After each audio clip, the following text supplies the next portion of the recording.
As questões que serão resolvidas neste vídeo são do caderno azul do Enem de 2011.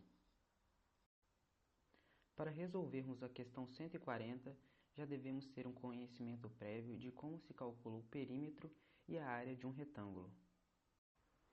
Na questão 144, já devemos ter um conhecimento sobre polígonos.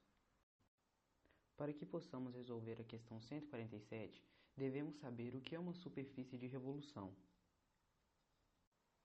Para resolvermos a questão 150, devemos saber localizar pontos em um plano cartesiano. E também devemos saber como calcular a distância entre dois pontos. Para resolvermos a questão 151, devemos ter uma noção de figuras geométricas. Para resolvermos a questão 155, devemos saber trigonometria e semelhança de triângulos. Para resolvermos a questão 155, devemos saber calcular o comprimento de uma circunferência. Para que possamos resolver a questão 167, devemos saber calcular o volume de um cilindro e também devemos saber converter centímetros para ml.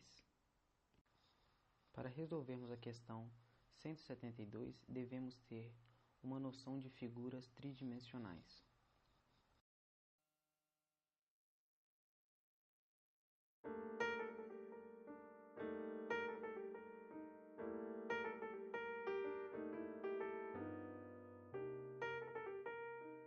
É possível usar água ou comida para atrair aves e observá-las. Muitas pessoas costumam usar a água com açúcar, por exemplo, para atrair beija-flores. Mas é importante saber que na hora de fazer a mistura, você deve sempre usar uma parte de açúcar para 5 partes de água. Além disso, em dias quentes, precisa trocar a água de 2 a 3 vezes, pois com o calor ela pode fermentar e, se ingerida pela ave, pode deixá-la doente.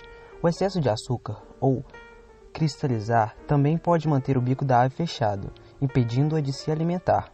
Isso pode até matá-la. Pretende-se encher completamente um copo com a mistura para atrair beija-flores. O copo tem formato cilíndrico e suas medidas são de 10 cm de altura e 4 cm de diâmetro.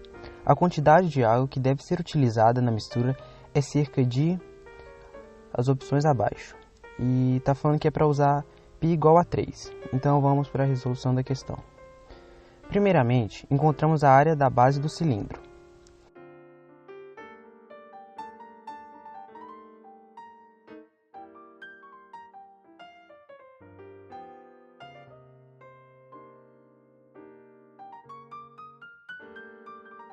O conteúdo da água corresponde a 5/6 do volume do cilindro. Após encontrarmos o valor em centímetros cúbicos, devemos fazer a conversão para litros. Para isso, utilizamos a relação que dita a equivalência entre 1 decímetro cúbico e 1 litro.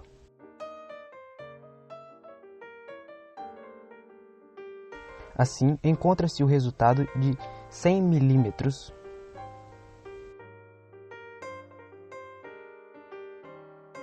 Para determinar a distância de um barco até a praia, o navegante utilizou o seguinte procedimento. A partir de um ponto A, mediu um ângulo visual α, fazendo mira em um ponto fixo P da praia. Mantendo o barco no mesmo sentido, ele seguiu até um ponto B, de modo que fosse possível ver o mesmo ponto P da praia. No entanto, sob o ângulo visual 2α. A figura ilustra a situação. Suponha que o navegante tenha medido um ângulo α igual a 30 graus. E ao chegar no ponto B, verificou que o barco havia percorrido a distância AB igual a 2.000 metros. Com base nesses dados e mantendo a mesma trajetória, a menor distância do barco até o ponto P será... Aí tem as opções abaixo.